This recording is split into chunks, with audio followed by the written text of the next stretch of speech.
नमस्कार। मेरा नाम शिल्पी है और संकल्प से सफलता के इस यूट्यूब प्लेटफॉर्म पर आप सभी का फिर से एक बार स्वागत करती हूँ वीकली करंट अफेयर्स के इस सीरीज में। ये जो करंट अफेयर्स की वीकली करंट अफेयर्स की सीरीज है वो यूपीएससी हो चाहे फिर कोई भी स्टेट पीसीएस हो, उसको मद्देनजर रखते हुए प्रीलिम बूस्टर 2026 के लिए बनाया गया है। और इसमें 12 जनवरी से लेकर 17 जनवरी 2026 के वीकली करंट अफेयर्स को हम यहाँ पर कवर कर रहे हैं। और इस प्रोग्राम को शुरू करें इससे पहले मैं आपको बता दूं, ऐसे ही और लेक्चर्स जो वीकली करंट अफेयर्स है जो संडे को सुबह 10 बजे ये आप देख रहे हैं, हर संडे सुबह 10 बजे ये आता है। इसके बाद शाम को 7 बजे हर संडे को weekly mapping based current affairs आता है, तो उसको भी देखना ना भूलें संकल्प से सफलता के इस यूट्यूब चैनल पर। आगे बढ़ते हैं और पहली खबर को यहाँ पर अपना समझने की कोशिश करते हैं। यहाँ पर ओरोबांचे जो एगी पैतिया का, इसको सिंपल भाषा में समझे, मस्टर्ड को उत्पादन भारी करने वाली जो है यहाँ पर खतरे का सामना करना पड़ रहा है। भारत की सबसे बड़ी तिलहन फसल जो सरसों है, ये इसको जो है खतरे का सामना करना पड़ रहा है। और ये पर्यावरण से संबंधित विषय, मैंने कहा था कहाँ से लिया गया है, किस विषय का है, सारी चीज़ों को इंक्लूड करूंगी। इसका कारण है कि परजीवी खपतबार यानी कि ओरोबांचे एगी पैतियाका का राजस्थान और हरियाणा में तेजी से फैलना, इस प्रकार से आप यहाँ पर देख सकते हैं। इसका जो है ये मस्टर्ड को उत्पादन में भारी खतरा, इसका ये परजीवी जो खपतवार है ये आपका राजस्थान हरियाणा में तेजी से फैल रहा है, जिसके कारण इसको नुकसान पहुंच रहा है। आखिरकार ये जो भारी भरकम सा शब्द है, इस शब्द को पहले भेदने का कोशिश करते हैं कि आखिरकार ये है क्या। तो ये स्थानीय नाम है, इसका एक्चुअली मारगोजा कहा जाता है। इसका जो लोकल नाम है सिंपल भाषा में मारगोजा कहा जाता है। अगर ये याद करने बैठेंगे तो संभव ही नहीं है, ठीक है। एक जड़ परजीवी फूलदार खपतवार है। ये सरसों जैसी फसलों की जड़ों से चिपक कर जो है पानी, कार्बन, पोषक तत्व ये सारा खींच लेता है। और ये क्या करता है, जिससे फसल की जो प्रोडक्टिविटी है वो गंभीर कमी उसमें दिखाई देती है। इसी कारण सरसों जो है उसकी खपत पर जो है दिक्कत आ रही है और वो समस्याएं देख रहा है। इसका ओरिजिन अगर हम देखें तो मूल रूप से भूमध्य सागरीय पश्चिम एशियाई क्षेत्र की है ये जो मारगोजा है।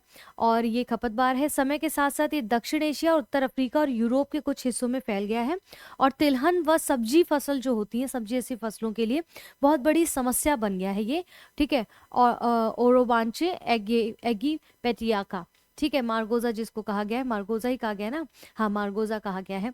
इसका फैलाव और स्प्रेड और हैबिटेट क्या है, तो उत्तर पश्चिम भारत में अगर स्पेशली हम बात करें तो आपका उत्तर पश्चिम भारत के सरसों उत्पादन के क्षेत्रों में ज्यादा पाई जाती है, विशेषकर राजस्थान और हरियाणा में, ठीक है, विशेषकर राजस्थान और हरियाणा में ये जो है ज्यादातर पाई जाती है।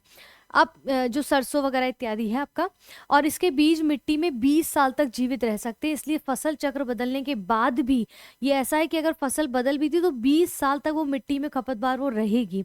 संक्रमण दोबारा फैला सकती है, हवा हो, सिंचाई का पानी हो, कृषि औजार हो, दूषित मिट्टी के माध्यम से ये फैलती है। इम्प्लीकेशंस क्या है, इसके प्रभाव क्या है, जैसे सरसों मुरझा जाती है, पीलापन आ जाता है, उसकी वृद्धि रुक जाती है, उपज में उसके प्रोडक्शन में कमी आने लगती है, किसानों का भरोसा घटता है, जिससे वह सरसों की खेती से दूर होने लगते हैं, क्योंकि 20 साल तक ये उसके जो तत्व है वहां पर जीवित रहते हैं।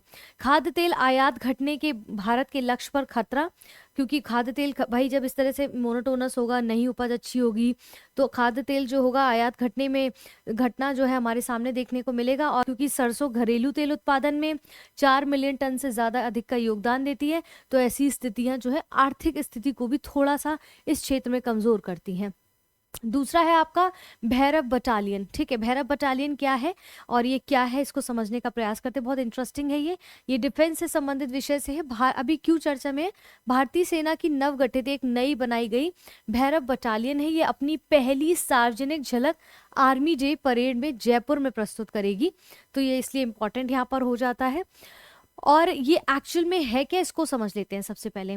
ये भैरव बटालियन भारतीय सेना की नई पीढ़ी की हाई स्पीड आक्रामक युद्ध इकाई है। हाई स्पीड से समझ आ रहा होगा आपको, हाइब्रिड युद्ध, त्वरित छापेमारी करनी हो, ड्रोन ऑपरेशन करना हो, टैक्टिकल विशेष मिशनों को तैयार करने के लिए इनको इकट्ठा किया जाता है।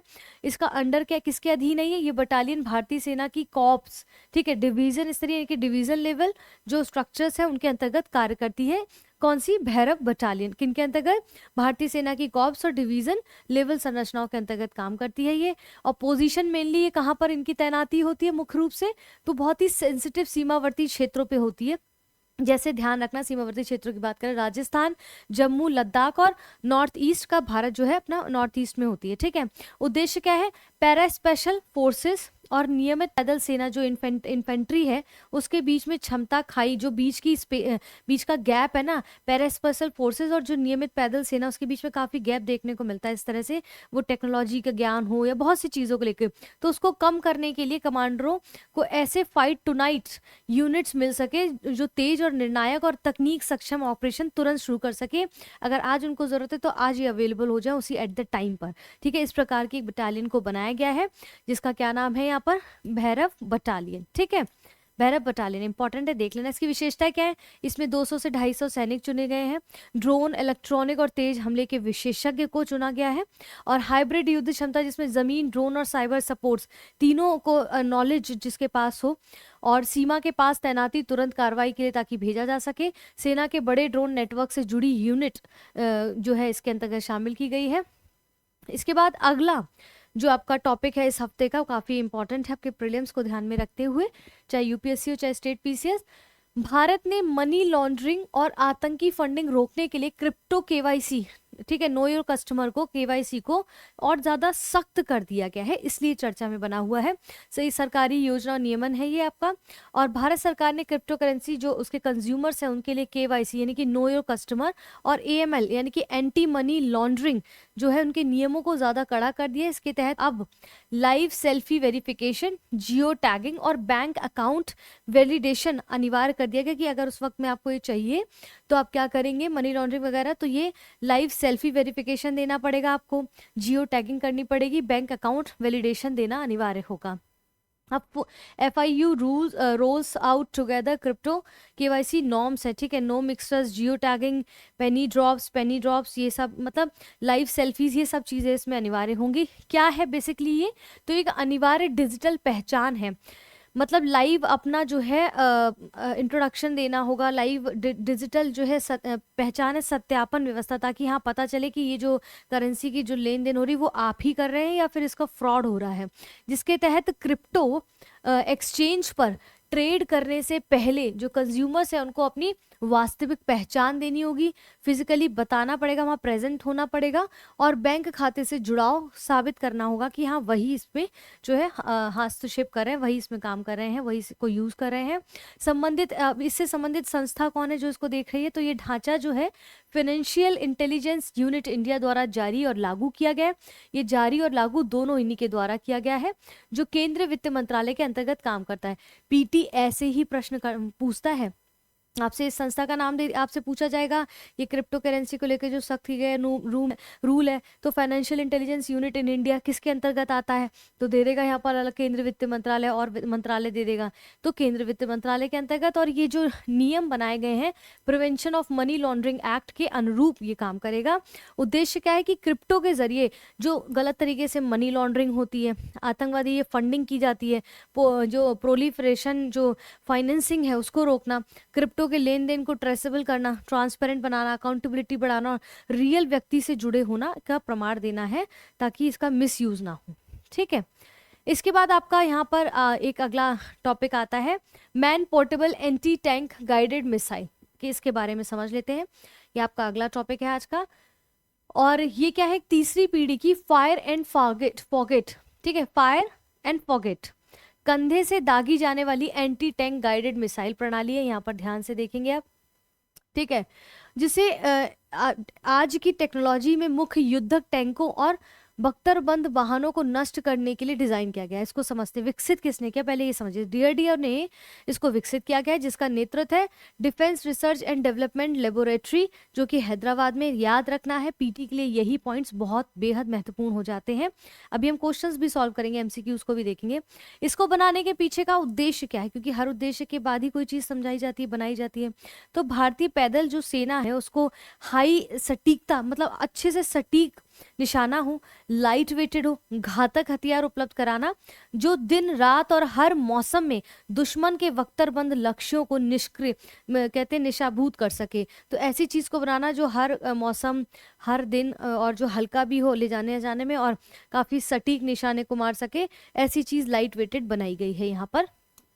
ठीक है। और ये MPATGM की जो विशेषता है, MPATGM मतलब ये मैन पोर्टेबल, पोर्टेबल मतलब कहीं पर भी आसानी से ले जाया जा सके, एंटी टैंक गाइडेड मिसाइल। ठीक है।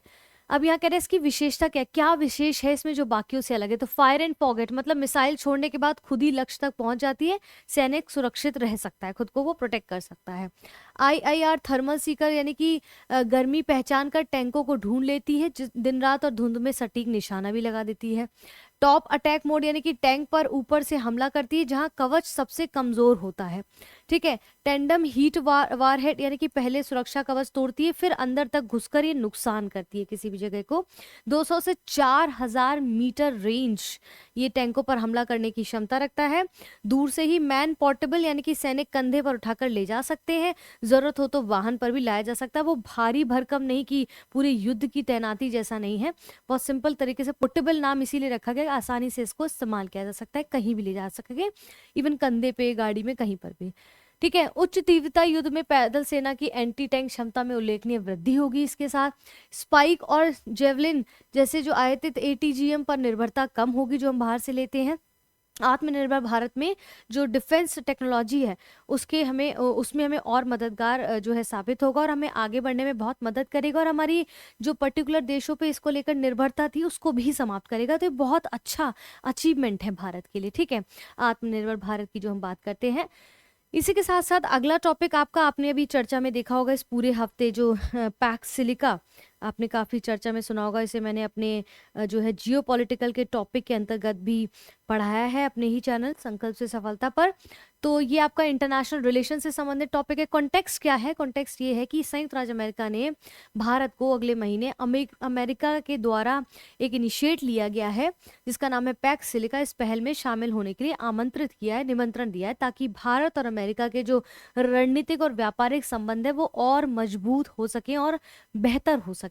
और ये पहल जो है बढ़ती भू राजनीति, जो जियो पॉलिटिक्स बदल रही है, जो टेक्नोलॉजी की जो प्रतिस्पर्धा, जो होड़ बढ़ी हुई है, उसके बीच में सिलिकॉन, सेमीकंडक्टर और AI से जुड़ी आपूर्ति श्रृंखलाओं को सुरक्षित करने पर केंद्रित है। बेसिकली यहाँ पर जो है देखिए 20th सेंचुरी में क्या होता था, तेल और इन सब की लड़ाइयों को लेके बहुत सारी बातें होती है। 21st सेंचुरी में AI, सेमीकंडक्टर, सिलिकॉन चिप्स, इनकी चिप्स जो यूज होती है, ठीक है, इन सब की बात हो रही है, रेयर अर्थ्स की बात हो रही है। तो इसको अचीव करने के लिए, ताकि इसको जब हम हासिल करेंगे, जिन देशों के साथ ये इनिशिएट बनाया जाएगा उन देशों में इन चीज़ों के तत्व मौजूद हो, पहली चीज़। दूसरी चीज़, हमारा जो पूरे विश्व का ज़्यादातर चाइना पर जो रेयर अर्थ को लेकर, मिनरल्स को लेकर जो निर्भरता है वो कम होगी, ताकि पर्टिकुलर देश पर निर्भर ना हो, हम और देशों के साथ भी इन चीज़ों को लेकर व्यापार कर सके। इसलिए यहाँ पर इस इनिशिएट को अमेरिका के द्वारा लाया गया है। ठीक है।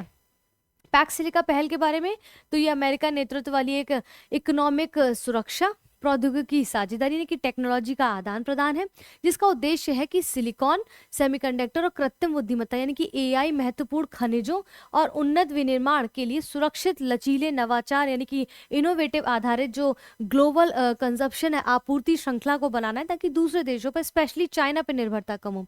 शुरुआत किसने की? तो जैसे कि मैंने कहा, संयुक्त राज्य अमेरिका ने, और इसके अमेरिकी विदेशी विभाग के द्वारा इसको शुरू किया है। पहला शिखर सम्मेलन दिसंबर 2025 में हुआ है।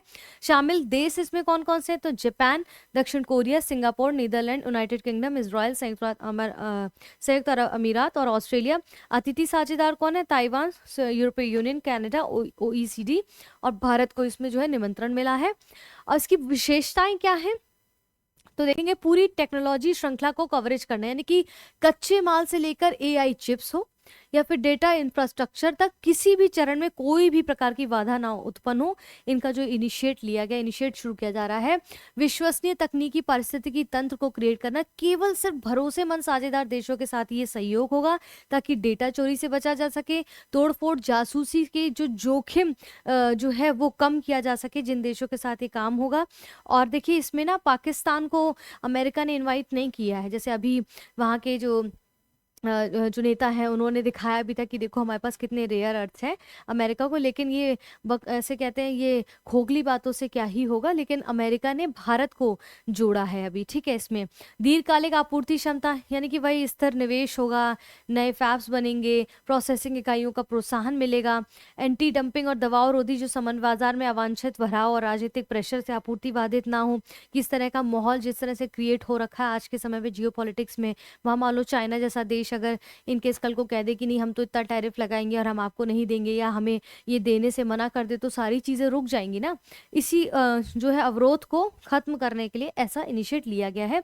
आर्थिक राष्ट्रीय सुरक्षा का संबंध यानी कि जो अभी मॉडर्न जो वर्ड है उसमें चिप्स और एआई पर नियंत्रण, यानी कि जिसका इन चीज़ों पर नियंत्रण होगा वो रणनीतिक रूप से बहुत शक्तिशाली होगा, ठीक है। अगला टॉपिक है हमारा ग्रीन वॉल्ट लिमिट। अगला टॉपिक है हमारा ग्रीन वॉल्ट लिमिट, ठीक है। ये द हिंदू से लिया गया, साइंस एंड टेक्नोलॉजी का टॉपिक है। इसका कॉन्टेक्स्ट क्या है कि चाइना के ईस्ट फ्यूजन रिएक्टर ने ग्रीन वॉल्ट लिमिट से 65% से ज्यादा तक स्थिर प्लाज्मा जो है घनत्व हासिल किया है, ठीक है। प्लाज्मा, माफी चाहती हूँ।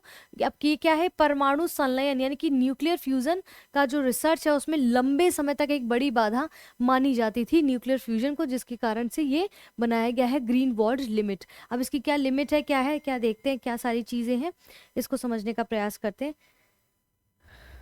ठीक है। एक सेकेंड, जस्ट अ मिनट। तो यहाँ पर क्या है कि ये क्यों जरूरी है, तो फ्यूजन के लिए उच्च प्लाज्मा घनत्व होना चाहिए, तापमान होना चाहिए, बंदीकरण समय होना चाहिए, ये सब चीजें आवश्यक होती हैं। लेकिन ग्रीन वॉल्ट लिमिट जो है लंबे समय तक एक वॉट लनेक रही है, ठीक है। और ये क्योंकि ये पर्याप्त ईंधन भरकर स्वस्थायी फ्यूजन यानी कि इग्रेशन पाना मुश्किल था, इस कारण से इसको बनाया गया, इसका इंपॉर्टेंस है। और इसकी विशेषताएं क्या है, टोकामक जो विशिष्ट सीमा है यानी कि डोनट आकार के चुंबकीय फ्यूजन रिएक्टरों पर लागू होती है, डोनट आकार के ऐसे गोल गोल होते हैं। स्थिरता की दहलीज अगर हम देखें तो सीमा पार करने पर आमतौर पर प्लाज्मा जो है अस्थिर होकर ठहर जाता है, जिससे रिएक्टर को नुकसान होने का जोखिम होता है।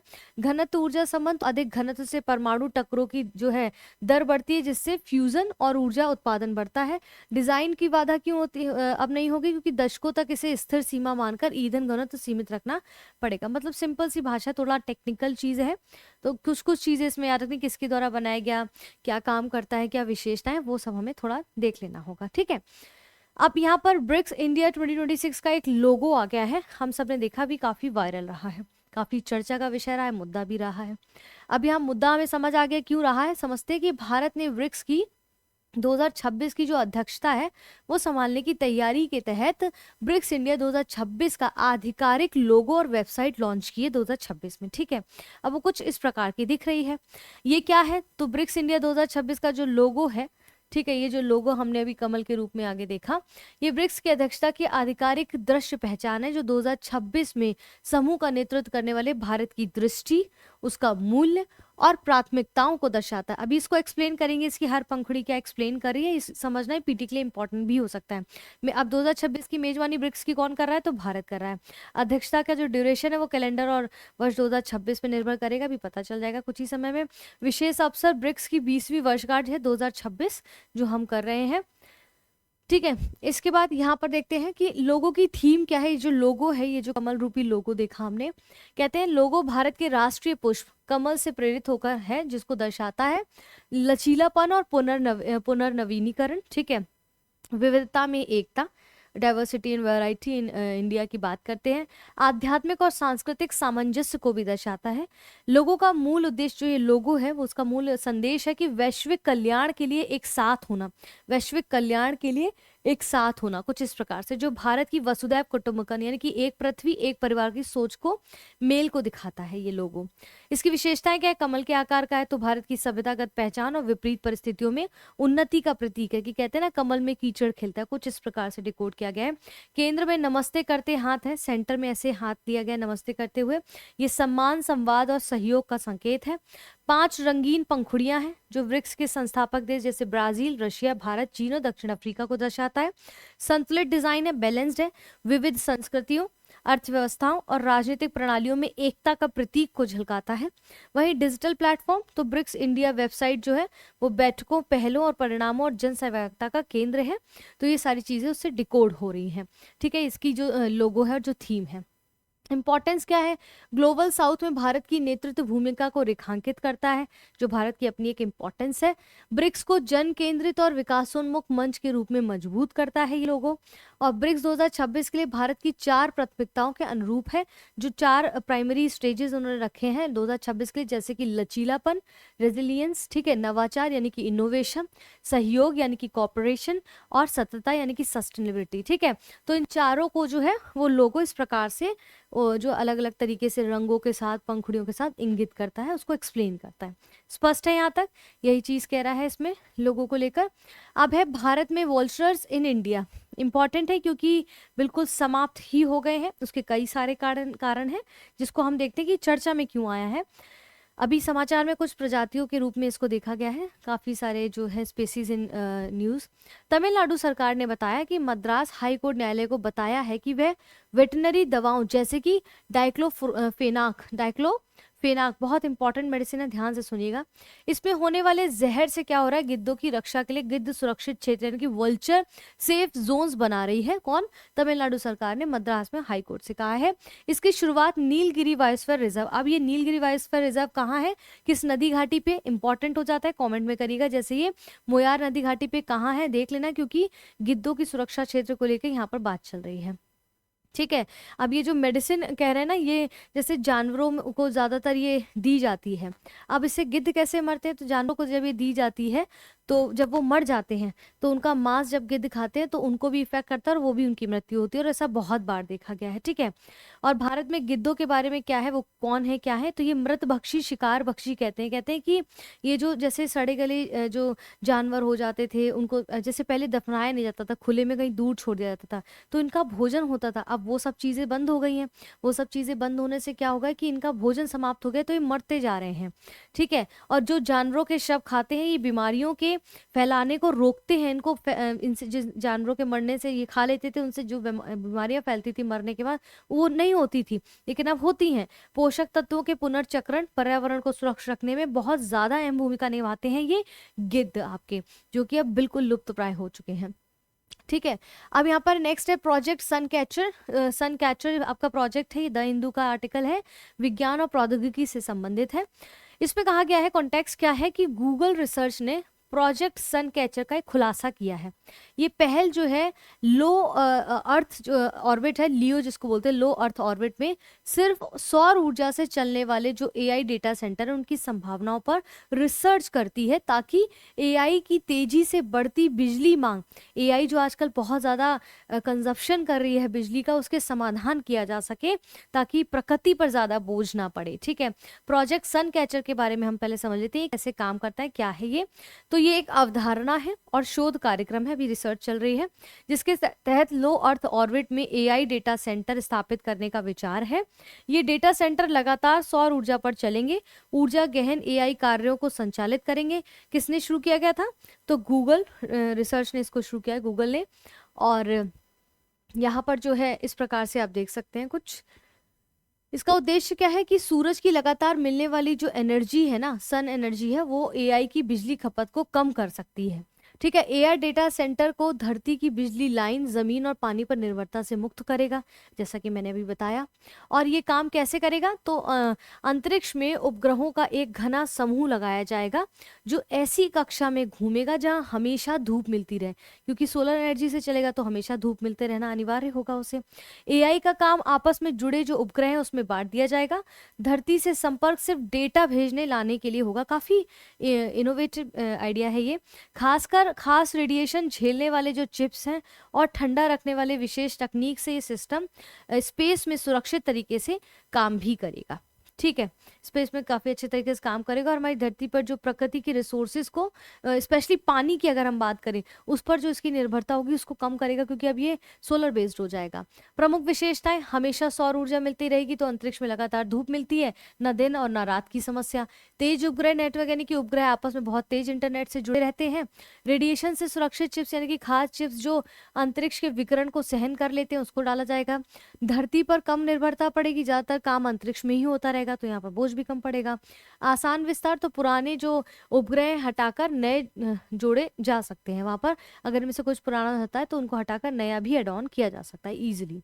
ठीक है, अगला टॉपिक है आपका निपा वायरस। अभी इसके कुछ केसेस आए हैं, ये भी साइंस इन टेक से संबंधित है और आपका द हिंदू का आर्टिकल है। ठीक है, ये वेस्ट बंगाल में 2 नर्स थी जिनको निपा वायरस की पुष्टि हुई, उनमें पता चला है ये वायरस उनमें है। एक अभी कोमा में है और दूसरी जो है वेंटिलेटर सपोर्ट पर चल रही है। इसके बाद क्या हुआ, आपातकालीन कांटेक्ट ट्रेसिंग शुरू हो गई। भाई वहाँ पर 120 लोगों से ज़्यादा लोगों को जो है आइसोलेशन में रखा गया, क्योंकि बहुत खतरनाक है ये। अब आप समझ लो, एक व्यक्ति जो है कोमा में, एक वेंटिलेशन पे, तो इसकी स्थिति क्या होगी। सबसे पहले निपा वायरस के बारे में जान लेते हैं, आज से बहुत साल पहले भी आपने पढ़ा है ये। ठीक है, निपा वायरस जो है एक जूनोटिक वायरस है, ध्यान रखना है कौन सा, जूनोटिक वायरस है जो जानवरों से इंसान में फैलता है। और क्या होता है, मानव से मानव में फैलता है उनके कांटेक्ट में आने से, जिनको है ये हल्के बुखार से लेके घातक इंसेफेलाइटिस यानी कि दिमाग की सूजन और गंभीर श्वसन रोग तक पैदा कर सकता है। ये इसके सिम्टम्स हैं। ठीक है, इसके प्राकृतिक होस्ट क्या है, जैसे कहाँ कहाँ से फैलता है, मुख्य स्रोत क्या है, फल खाने वाले जो चमगादड़ होते हैं, प्रजाति है फ्लाइंग फॉक्स। मध्यवर्ती होस्ट यानी कि बीच में कौन किन से फैलता है, ये सुअर हो गए, घोड़े, बकरी, कुत्ते, से इंसान संक्रमित हो सकता है। इंसानों में संक्रमण कब फैलता है, जैसे चमगादड़ द्वारा कोई दूषित भोजन, जैसे वो फल हो सकता है, खजूर का रस हो सकता है। संक्रमित जानवरों के संपर्क में आने से होता है, या फिर मानव से मानव में श्वसन बूंदों या फिर शरीर द्रवों या नजदीकी देखभाल से, इन सब से ये जो है आपको फैलता है निपा वायरस। ठीक है, इसके बारे में जाना। और इसकी विशेषता है कि मृत्यु दर ज्यादातर 40% से 75%, बहुत अधिक है ये। ऊष्मायन अवधि यानी कि 4 से 14 दिन, कभी कभी 45 दिन तक ये चलता है। WHO वर्ल्ड हेल्थ ऑर्गेनाइजेशन प्राथमिक रोगजनक क्या है, विश्व स्वास्थ्य संगठन की R&D ब्लूप्रिंट सूची में इसको शामिल किया गया है। ठीक है, तो इसलिए इम्पॉर्टेंट है। इसके बाद यहाँ पर हम अपने प्रश्नों की श्रृंखला पर आते हैं। आज का आपका पहला प्रश्न है, इन्हीं जो हमने अब तक इस पूरे हफ्ते के टॉपिक को पढ़ा है उन्हीं से संबंधित सारे प्रश्नों को बनाया गया है, तो घबराने की आवश्यकता नहीं है। जब आप पूरा वीडियो देख लेंगे तब आप इन प्रश्नों के उत्तर देने में सक्षम हो जाएंगे। ठीक है, जैसे ओरोवेंचे जो एगिपिटियाका जो संबंध है, हमने मुगारा से देखा था ना। निम्नलिखित कथनों पर विचार करिए। यह एक जड़ परजीवी फूलदार खपतवार है। यह स्वतंत्र रूप से प्रकाश संश्लेषण कर सकती है। यह सरसों की जड़ों से पानी और पोषक तत्व चूसती है। उपरोक्त कथनों में से कौन से कथन सही हैं? 1 और 2, 1 और 3, 2 और 3, 1, 2 और 3। इस प्रश्न का उत्तर हो जाएगा आपका ऑप्शन बी, आई थिंक, है ना। एक और पहला और तीसरा सही है, इसमें पहला और तीसरा सही है, दूसरा गलत है। ठीक है, अभी हमने पढ़ा था डिटेल में, तो इसको ज्यादा रिपीट करने की, अभी पीछे जाने की आवश्यकता नहीं है मुझे। दूसरा प्रश्न है, ग्रीन वर्ल्ड लिमिट के संदर्भ में निम्नलिखित कथनों पर विचार करिए। अब इसमें पहला कथन क्या कह रहा है, ये टोकामक फ्यूजन रिएक्टर में प्लाज्मा घनत्व की अधिकतम सुरक्षित सीमा से संबंधित है। दूसरा कथन है, इस सीमा से अधिक प्लाज्मा घनत्व होने पर रिएक्टर अधिक स्थिर हो जाता है। तीसरा कथन है, चीन के ईस्ट फ्यूजन रिएक्टर ने इस सीमा से काफी अधिक प्लाज्मा घनत्व को स्थिर रूप से बनाए रखा है। उपरोक्त में से कौन से कथन सही है? 1 और 2, 1 और 3, 2 और 3, 1, 2 और 3। तो इस प्रश्न का उत्तर यहाँ पर क्या हो जाएगा? ऑप्शन बी हो जाएगा, यानी कि पहला और तीसरा ठीक है, दूसरा गलत है। इस सीमा से अधिक प्लाज्मा घनत्व होने पर रिएक्टर अधिक स्थिर हो जाता है, ऐसा नहीं है, हमने अभी पीछे पढ़ा है डिटेल में। ठीक है, इसका प्रश्न का उत्तर ये रहा। अब अगला है प्रोजेक्ट सन कैचर, अभी हमने पढ़ा इसके संदर्भ में। ये क्या है, पहला कथन क्या है, ये लो अर्थ ऑर्बिट में सौर ऊर्जा से संचालित AI डेटा सेंटर स्थापित करने से संबंधित एक रिसर्च पहल है ये। और इसका उद्देश्य क्या है, AI कंप्यूटिंग को पृथ्वी के बिजली ग्रिड, भूमि उपयोग और जल आधारित कूलिंग पर निर्भरता से अलग करना। इसमें उपग्रहों का एक घना समूह सन सिंक्रोनस कक्षाओं में तैनात किया जाता है ताकि निरंतर सूर्य प्रकाश उपलब्ध रहे। चौथा कथन है, इस परियोजना को संयुक्त राष्ट्र द्वारा लॉन्च किया गया है ताकि वैश्विक AI ऊर्जा संकट का समाधान किया जा सके। देखिए, इस प्रकार से ही UPSC कंफ्यूज करता है, स्टेट पीसेस इस प्रकार से, ठीक है। उपरोक्त कथनों में से कौन से कथन सही है? 1 और 2, 1 2 और 3, 2 3 और 4, 1 2 3 और 4।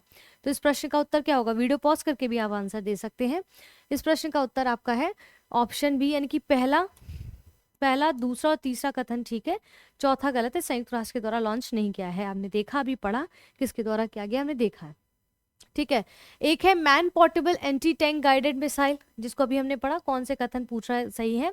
पहला कथन है MPATGM, यानी कि man portable anti tank guided missile एक तीसरी पीढ़ी की fire and forget anti tank missile प्रणाली है, ठीक है। इसमें इंफ्रारेड इमेजिंग और होमिंग सीकर का उपयोग किया गया है, जिससे ये दिन रात का जो है लक्ष्य भेदने में सक्षम है। MPATGM यानी कि man portable and anti tank guided missile में टॉप अटैक मोड नहीं है, ये केवल सीधी टक्कर से लक्ष्य को नष्ट करती है। चौथा है, इसे DRDO द्वारा विकसित किया गया है ताकि आयातित एंटी टैंक मिसाइलों पर भारत की निर्भरता कम हो सके। अब आपको कौन सा कथन गलत लग रहा है? हमने जितना पढ़ा है अभी पीछे टॉपिक, तो बहुत अंडरस्टूड सी बात है, समझ आ रहा है। पूछ रहे कौन से कथन सही है? 1 और 2, 1 2 और 4, 2 और 3, 1 2 3 और 4। तो इस प्रश्न का उत्तर आपका यहाँ पर हो जाएगा ऑप्शन बी, यानी कि पहला कथन ठीक है, दूसरा कथन ठीक है, चौथा कथन ठीक है, दूसरा गलत है, क्योंकि केवल सीधी टक्कर से लक्ष्य को नहीं, ऐसा नहीं है, हमने अभी पढ़ा है इसको डिटेल में, ठीक है। तो आपका ये कथन ठीक हो जाएगा। तो कहने का मतलब क्या है कि हमने अभी तक जो भी पढ़ा है पूरे वीकली करंट अफेयर्स को हमने कवर किया। कौन कौन से मंथ से, कौन कौन से डेट से? 12 जनवरी से 17 जनवरी के बीच के सारे करंट अफेयर्स को कवर किया है। ये प्रोग्राम सुबह 10 बजे आता है और आज ही शाम, यानी कि संडे को शाम को 7 बजे मैपिंग बेस्ड करंट अफेयर्स आएगा, which is very very important, both are very important. तो अगर अब तक आपने चैनल को सब्सक्राइब नहीं किया, आप तैयारी को सुचारू रूप से जारी रखना चाहते हैं, तो प्लीज़ चैनल सब्सक्राइब करें। ये वीडियो आपको पसंद आया तो प्लीज़ इसको लाइक करें, अपने दोस्तों के साथ शेयर करें, अपने सोशल मीडिया पर शेयर करें। संकल्प से सफलता के इस YouTube चैनल पर निरंतर बने रहें। तब तक के लिए धन्यवाद।